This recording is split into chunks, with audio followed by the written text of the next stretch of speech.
Hello everyone, welcome to my video on periapical diagnosis. I am Dr. Karthika Kannan, Professor of Oral Medicine and Radiology, Head of Dental Education Department, College of Dentistry, Majma University.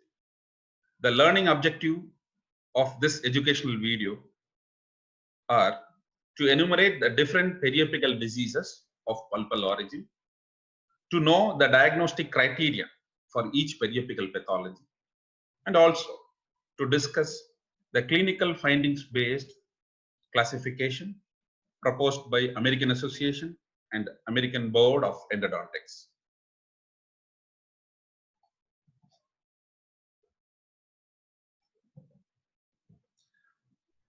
The diseases, the periapical pathologies that are discussed in this video are apical periodontitis, periapical abscess, periapical granuloma, periapical cyst, condensing osteitis, and periosteitis ossificans.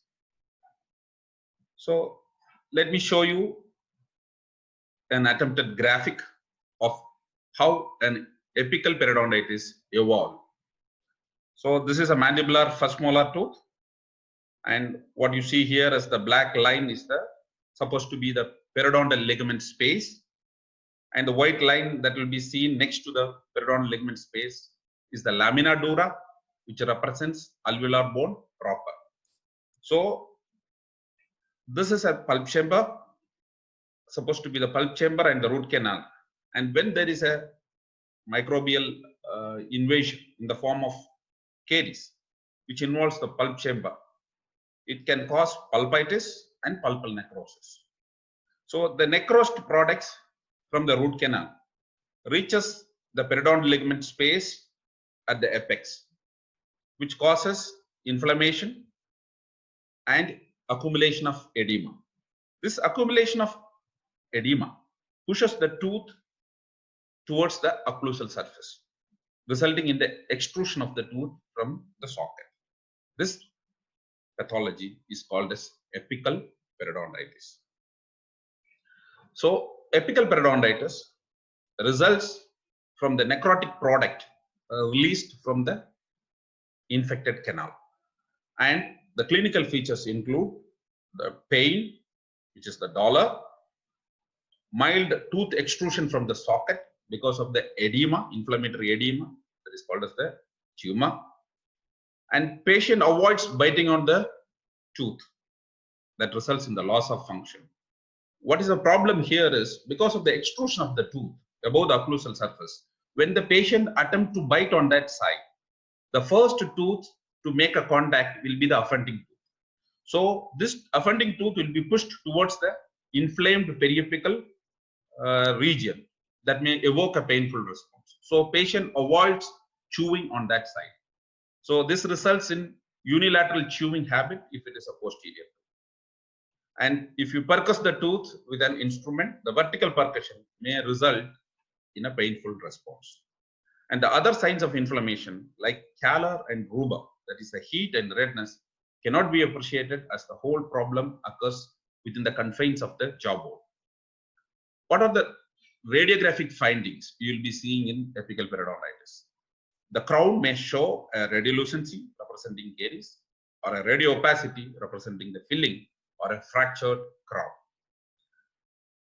The lamina dura, which appears as a white line, will be intact throughout, but there will be thickening or widening of periodontal ligament space at the root apex.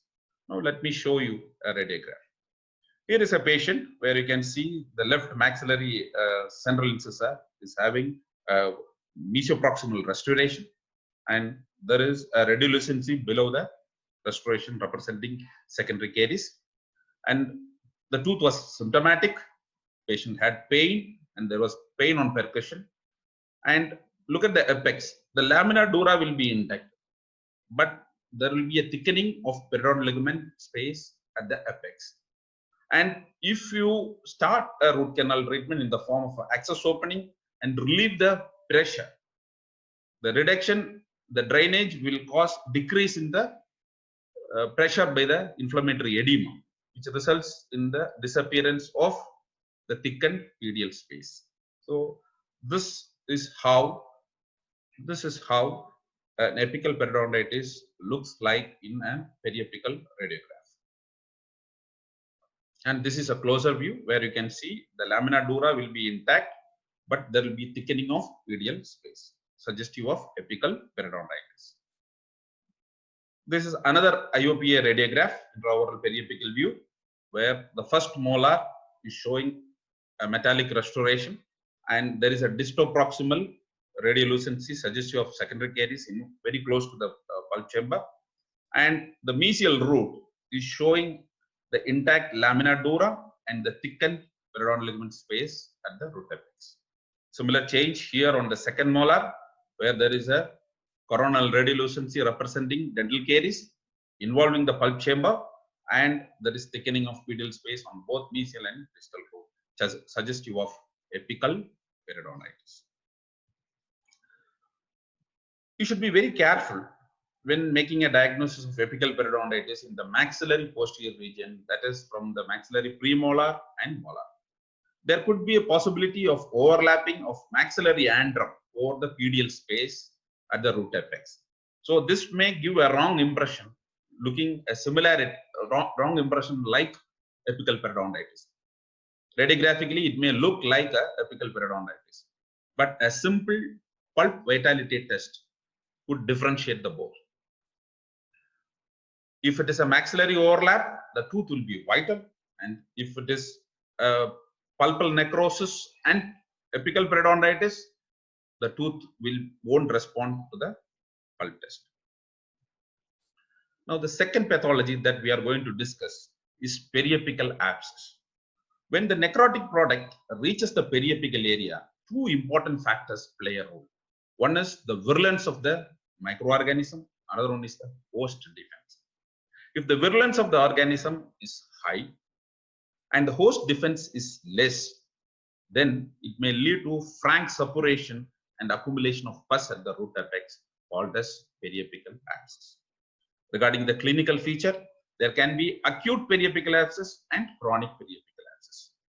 And the second finding will be there will be a source of infection in the form of dental caries, large restoration, and trauma in the form of discolored tooth or fractured tooth. The next clinical finding will be pain. Pain will be severe in acute periapical abscess, and it will be dull and intermittent or absence of pain in the case of chronic periapical abscess. Pain on percussion will be present in acute periapical abscess, and there will be tenderness on palpation over the periapical region. Near the gums, when you palpate, there will be painful response. Intraoral swelling will be present, may be present in acute periapical abscess. Intraoral or extraoral sinus will be present in the case of chronic periapical abscess. Sometimes we will be able to see a small hyperplastic mucosal mass around the intraoral sinus opening, which is called as parulus. How periapical abscess appears in a radiograph? The crown may show radiolucency in the case of caries, or radiopacity in the case of a filling or a fractured crown. The lamina dura at the root apex will be lost.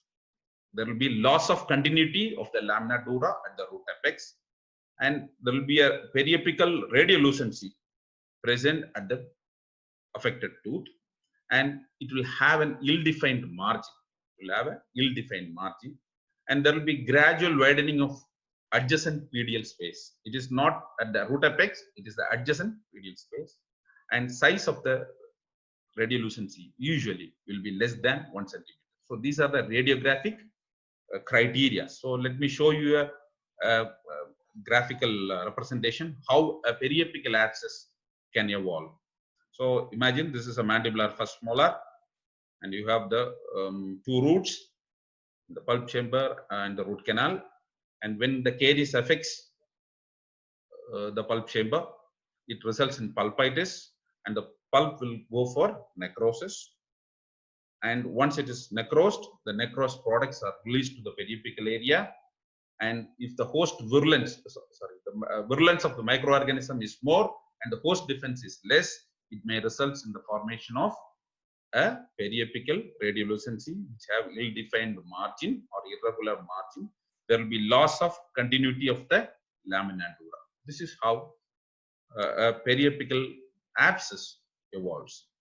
Now let me show you a radiograph. Here you can see in the crown there is fracture of the enamel. Here you can see horizontal split in the cervical region, and if you move towards the periapical area, there is a periapical radiolucency which is having an ill-defined margins, and the lamina dura which starts from here is lost towards the apical 1/3 of the root. Okay, so the findings are loss of lamina dura at the root apex, and there is gradual widening of the pedial space. If you see from here, the pedial space will gradually enlarge towards the periapical area, and the periapical radiolucency will be ill-defined and the size is less than 1 centimeter. So these are the radiographic criteria for a diagnosis of periapical abscess. Almost similar change you can appreciate in the lateral incisor also. So the size criteria is very important. Usually it will be less than 1 centimeter. Another radiograph showing a gross decay in the mandibular first molar, and there is a huge periapical radiolucency with ill-defined border, and the tooth was asymptomatic. It's a chronic infection, and there is an irregular radiolucency for the periapical area suggestive of a chronic periapical abscess. As I told you previously, a chronic draining intraoral sinus may produce a hyperplastic mucosal mass called as parallus. Here you can see there is a large restoration, old restoration, and with discoloration, and there could be a long-standing intraoral sinus, and the tissue has gone for hyperplasia. It's called as parallus. Here you can see 2 parallus associated with the gross decay of the primary molars, maxillary molars.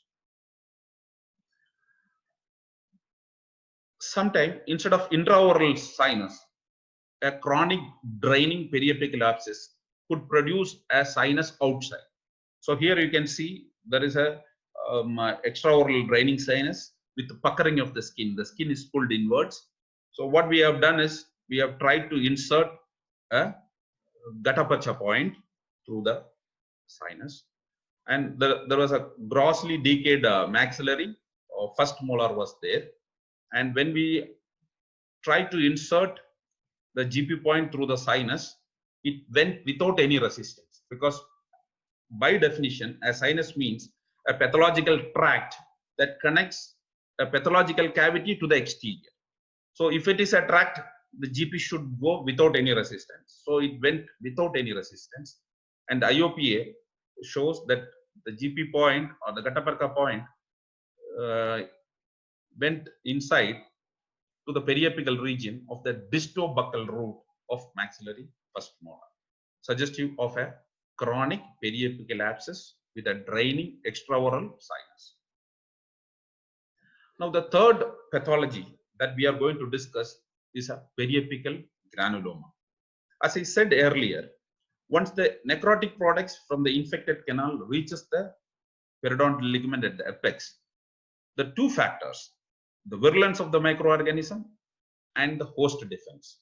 So if the virulence is less and the host defense is high, what will happen? It may result in the formation of a granulation tissue, collection of granulation tissue at the root apex, and the ensuing condition is called as periapical granuloma. What are the clinical features of periapical granuloma?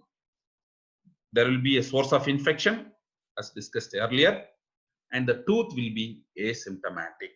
That means there won't be any pain on percussion, there won't be any tenderness over the periapical region, and there won't be any swelling clinically. There won't be any swelling or draining sinus will be there.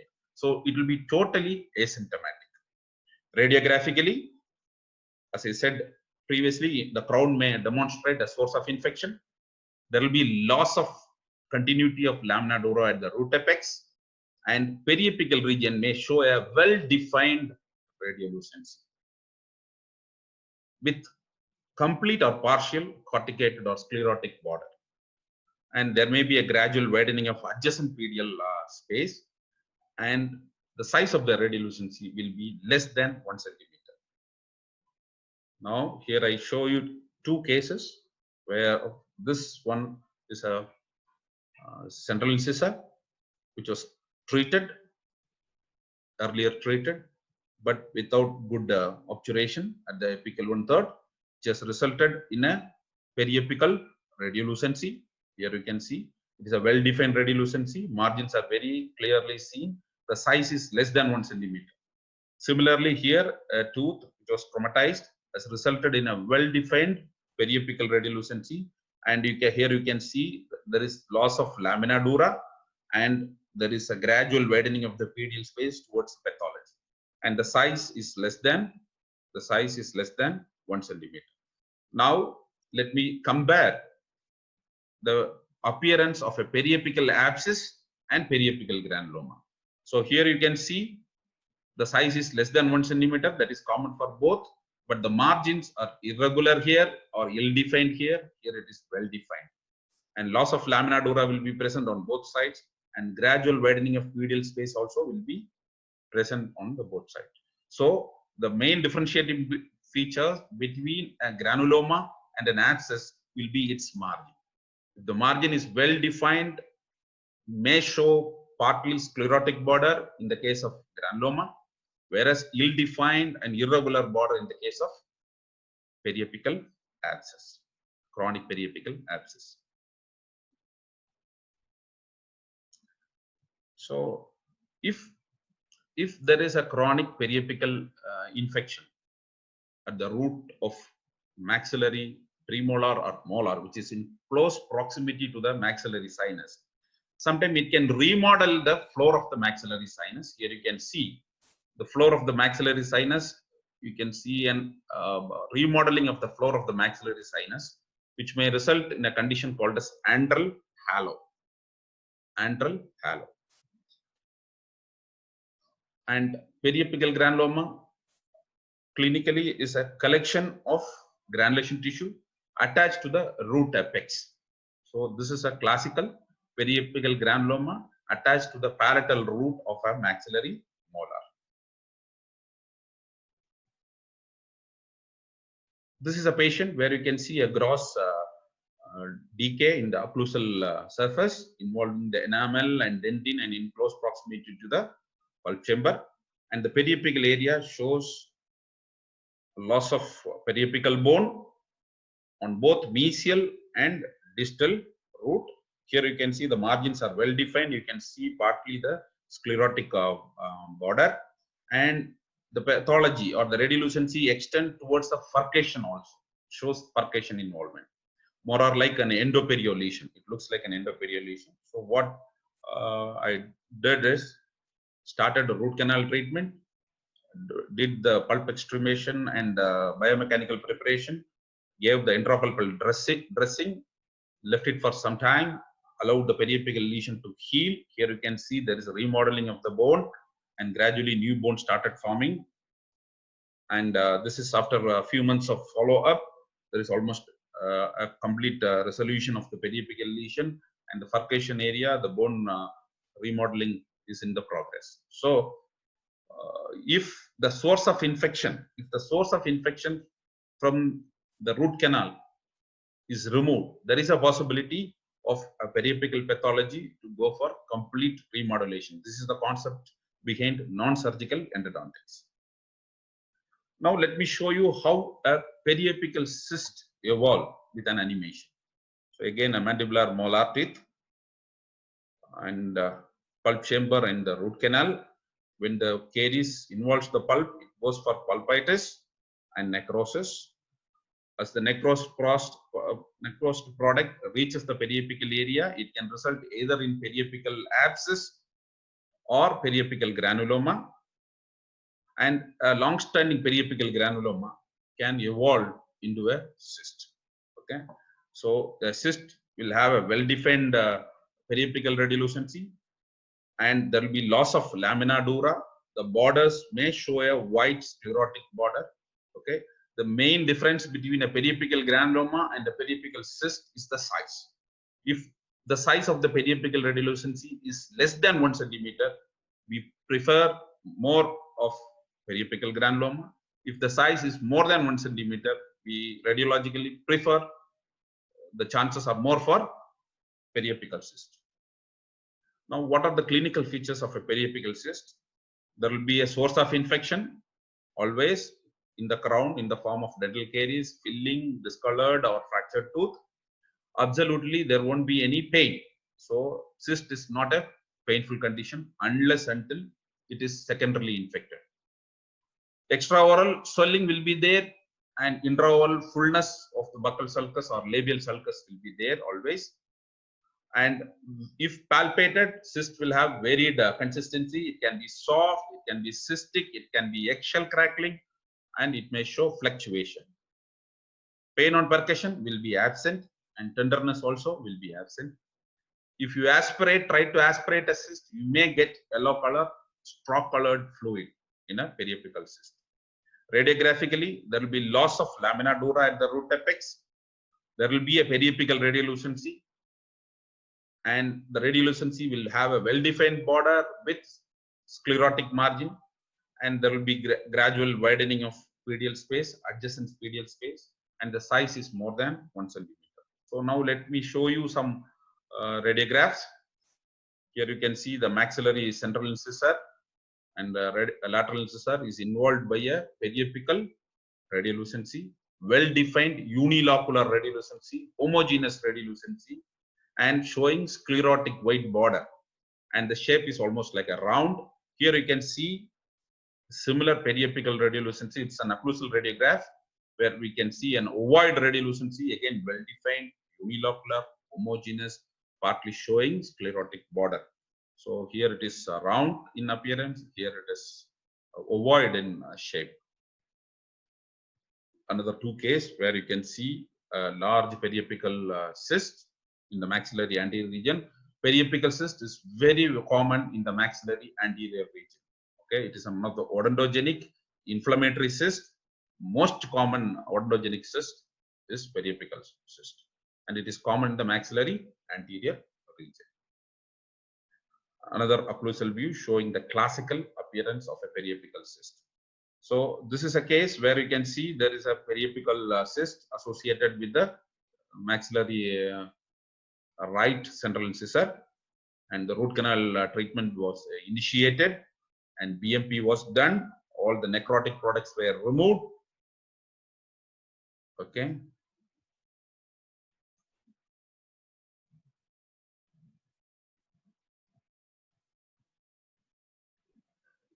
And if there is a periapical cyst, as I told you earlier, there can be extraoral swelling, and there can be obliteration of the labial sulcus.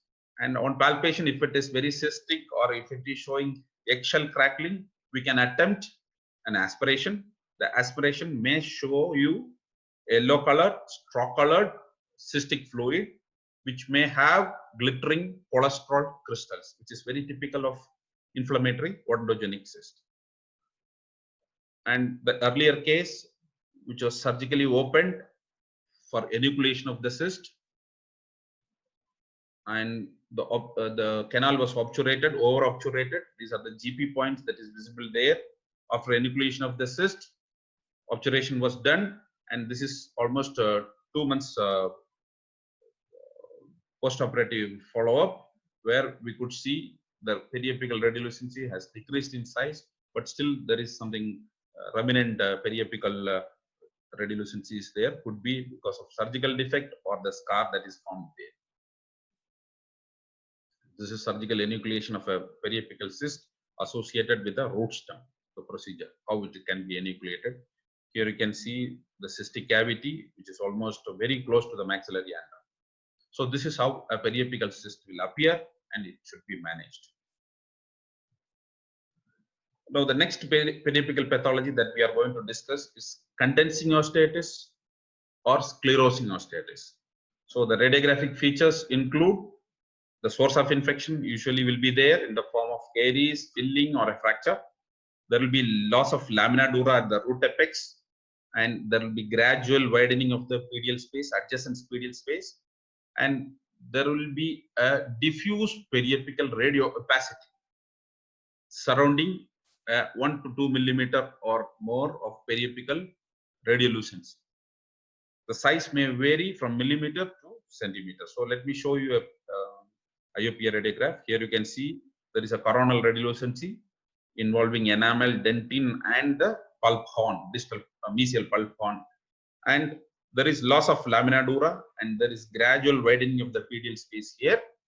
Okay, and there is around 1 to 2 millimeter irregular periapical radiolucency is there, but this is surrounded by a large area of dense sclerotic bone. This is what is called as condensing osteitis. It is a diffuse radioopacity, periapical radioopacity, both on the mesial as well as on the distal side. This is called as condensing osteitis. So what is the inference we are getting?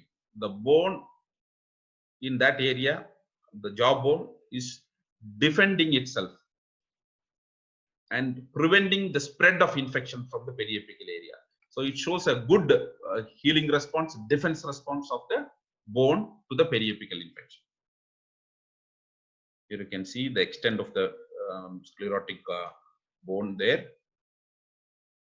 This is another case where you can see the mandibular first molar. There is disto-occlusal caries involving the pulp chamber, and there is irregular radiolucency and a large diffuse area of radioopacity, suggestive of condensing osteitis. Now, the last pathology that we are going to discuss is called as periosteitis ossificans. This usually occurs in children with good reparative response.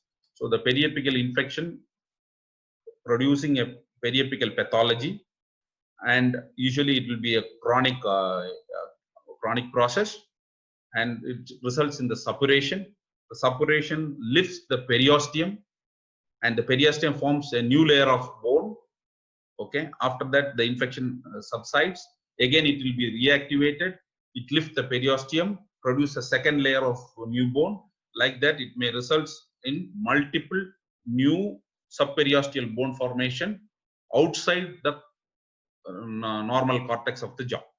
This results in onion skin appearance. Such an infection is possibly arise from the periapical infection of molars, extracted site, periodontal infection, fracture site associated with the buccal bifurcation cyst, developing tooth follicle, unerupted tooth, pericoronitis, or sometimes idiopathy. This is very common in mandible. Here I show you two cases. Young boys with swelling in the mandible, and both were having grossly decayed first molar. Here it is grossly decayed. Here temporary restoration has been done there. So the radiographic, based on the radiographic appearance, this condition is classified as type 1 and type 2 by Kwai et al. Classification of periosteitis ossificans. So the basic difference between type 1 and type 2 is the cortical outline, the cortex. The cortex will be maintained in type 1 and it will be lost in type 2. So in type 1, subtype 1, there will be a single lamellae of new bone will be there. Whereas in type 2, there will be fusiform bony expansion with trabecula running perpendicular to the cortical outline of the mandible will be present. So let me show you here. Here you can see the right mandibular molar is grossly decayed and there is a huge periapical radiolucency there. Let me show you a closer view. Can you able to see a change here? Let me go closer. So this is the offending tooth. There is a coronal radiolucency. There is a periapical radiolucency on both mesial and distal root. And here you can see a new layer of subperiosteal bone outside the lower border, cortical lower border of the mandible. Okay. The patient on the second patient, again we will go have a closer look. The temporary filling is in the place, and there is periapical radiolucency over the mesial and distal root, and there is a fusiform bony swelling outside the cortical lower border of the mandible. The occlusal view of the same patient showed two lamellae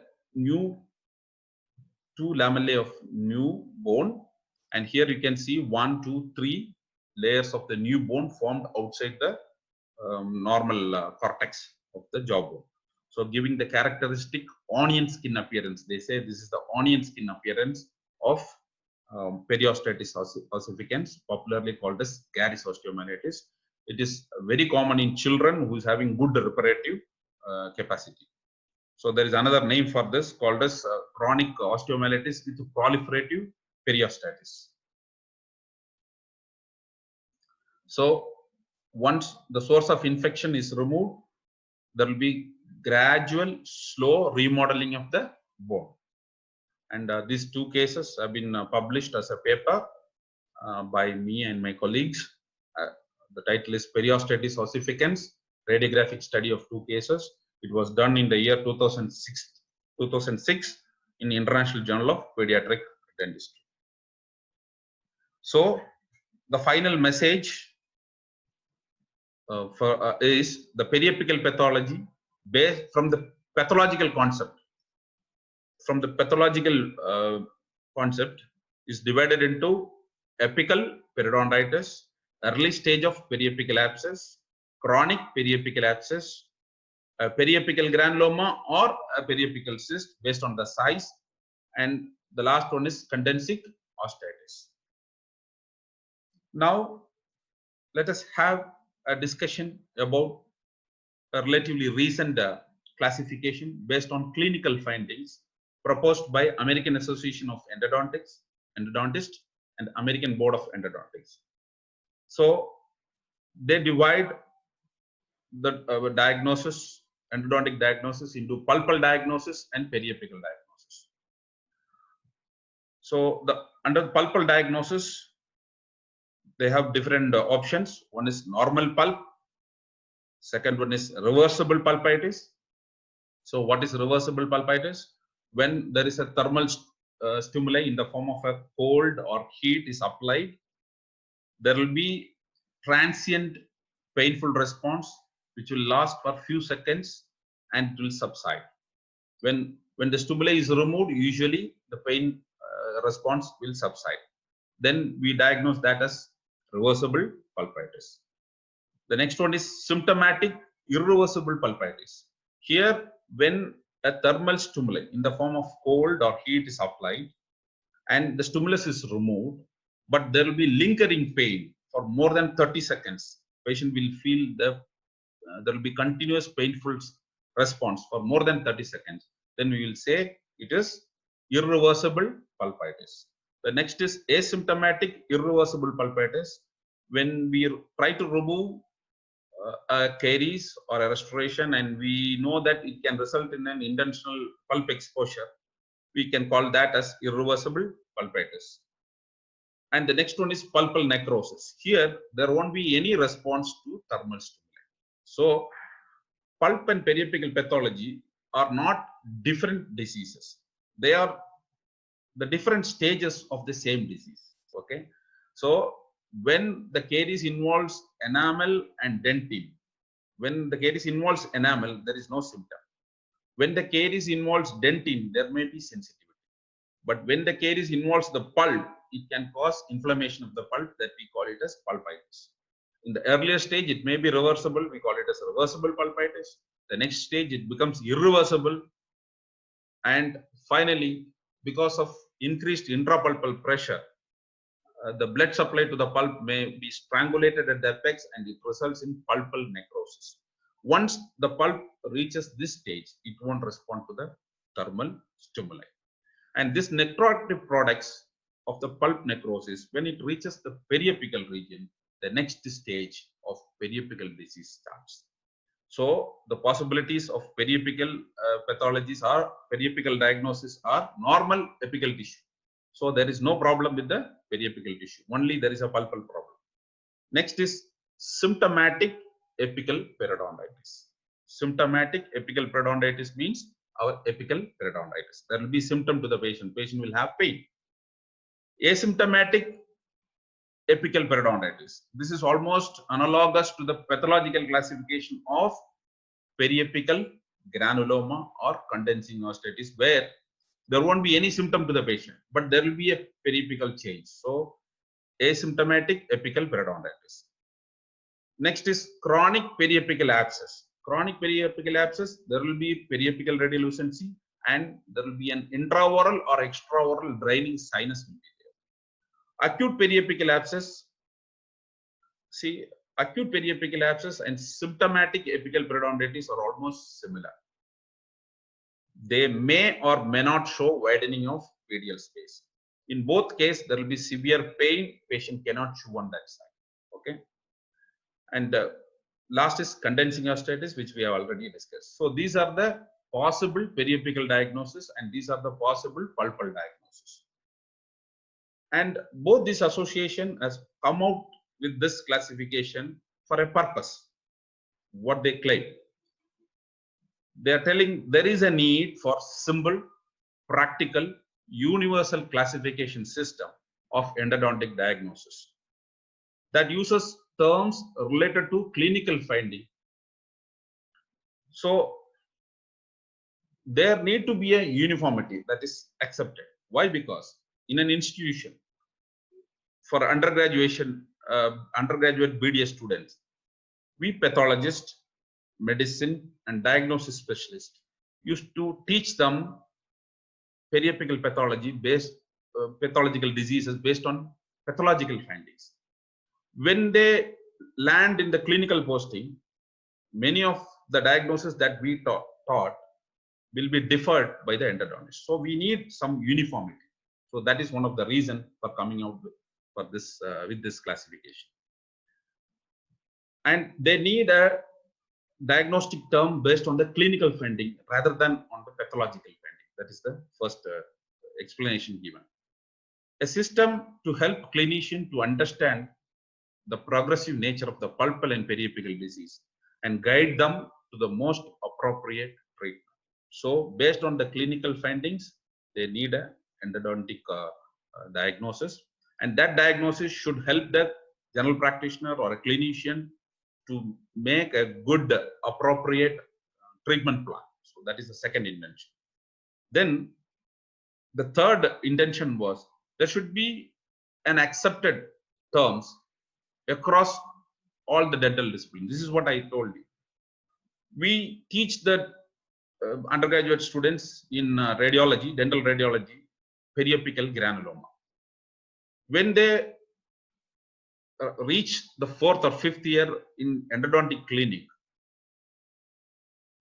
the endodontist may differ with this term, saying that it's a pathological term. So the student will revert back to us seeking explanation. So we need uniformity among different specialty in dentistry. That is one of the reason for this recent classification.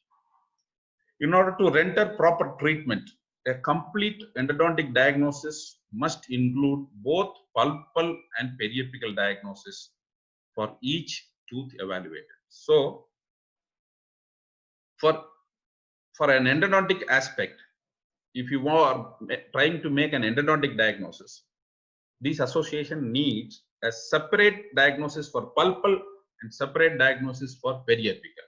That is needed. That may help a beginner, that may help a general practitioner, and even a specialist who are planning appropriate treatment. And in case of doubt, general practitioners should always refer patient to an endodontist for further evaluation. So these are the reasons why these two reputed associations have come out with this recent classification, which was published in 2013. So now let us apply both the traditional pathological concept of classification and the recent classification in real life situation.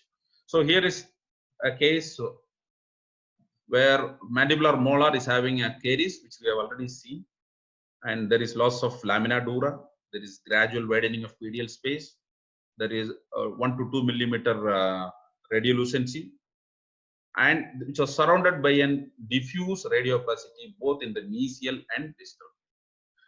So this is the history. Grossly decayed mandibular right first molar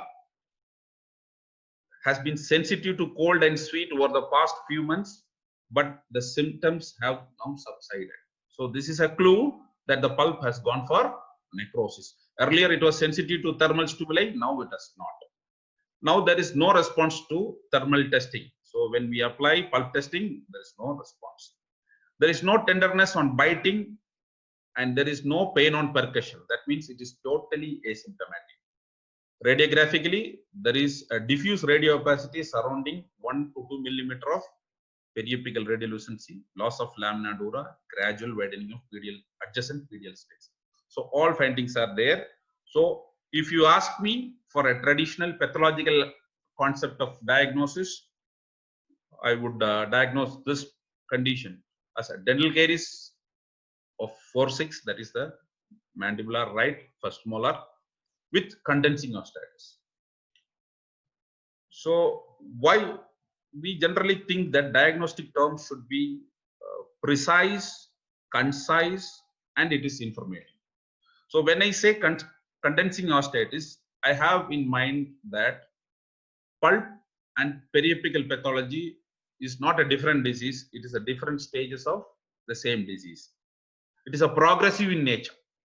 So when I say condensing osteitis in dental caries 4-6, what I mean is there is a dental caries in 4-6 which would have involved the pulp. The pulp would have gone for pulpitis, it would have gone for pulpal necrosis, and the pulpal necrosis product would have reached the periapical area that has resulted in a periapical radiolucency. Now the next stage is the bone has reacted by producing a lot of high density sclerosed bone surrounding the periapical infection. This is what is the pathological concept of diagnosis.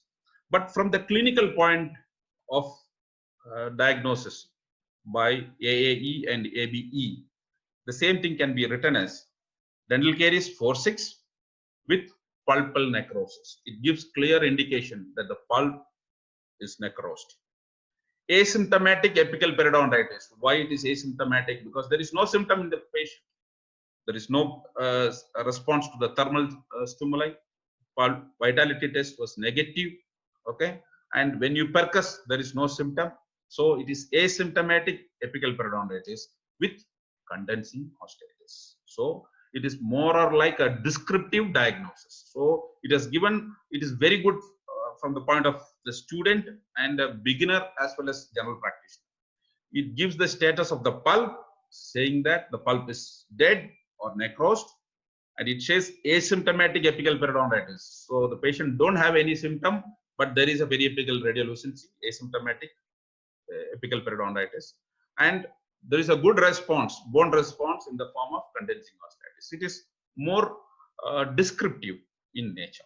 So accordingly, it may help the practitioner for planning a good treatment for the tooth. So the treatment plan would be a non-surgical endodontic treatment followed by build-up and crown, and it is generally over the time gradually the condensing osteitis would regress partially or totally. So this is how the treatment is planned and the prognosis is assessed. Now let us take another situation. So here is a radiograph which we have already seen. There is a root canal treated central incisor, right central incisor. Okay, but the obturation was not good at the apical 1/3. You can see there is no complete obturation. So it has resulted in a well-defined periapical radiolucency there. Okay, size less than 1 centimeter. Loss of lamina dura is there. Okay. Now let us see the history. It is a previously treated maxillary right central incisor. It exhibits a periapical radiolucency. There is no history of any pain, and the tooth is totally asymptomatic. There is no response to the pulp vitality test. Okay, and there is no tenderness to percussion or palpation. So how we can diagnose this in the traditional pathological view? I will diagnose this as a previously treated maxillary central incisor, root canal treated, with periapical granuloma. periapical granuloma is totally asymptomatic. Why periapical granuloma? Because it is well defined periapical radiolucency, less than 1 centimeter. Okay, there is loss of lamina dura, all fit for periapical. The same can be diagnosed in AAE format like this, previously treated 1-1. So the pulp, we are giving clear indication that this is a previously RC treated tooth, root canal treated tooth. And it is asymptomatic apical periodontitis. Why it is asymptomatic? Because there is no response to the thermal stimuli as well as percussion. And it is apical periodontitis because there is a periapical radiolucency. So this is how we write or we make a diagnosis in the traditional pathological aspect and the recent clinical aspect. Okay, and based on that, it will help the clinician to plan the endodontic treatment for this patient. Endodontic retreatment with the placement of post and core supported permanent restoration is the treatment plan for this. So this is how we based on the AAE and ABE recommendation, a student or a practitioner should write. We should have a separate pulpal diagnosis and periapical diagnosis. So we have come to the end of my video. This is Grossman's Endodontic Practice, 12th edition. And I had the opportunity to be a contributor in this textbook by Dr. Suresh Chandra, one of the legend in endodontics in India, and a very active prof, Dr. Gopi Krishna. I had a chance to work with him in India, and in the contributor, among the Indian contributor, I had the opportunity. Thanks for Dr. Gopi Krishna for giving this opportunity. I have contributed in the first diagnostic chapter in this issue, and whatever I have learned, I have to thank my mentor, my teacher, Professor N. Gnanasundaram, who has given me good appreciation and encouragement to learn my oral medicine and radiology with a lot of interest. And guys, thank you for watching my video. If you like my video, please don't forget to like, subscribe, and share my video. And if you have any comment about that periapical pathology, please comment in the comment section. Thank you for watching my video. Thank you, one and all.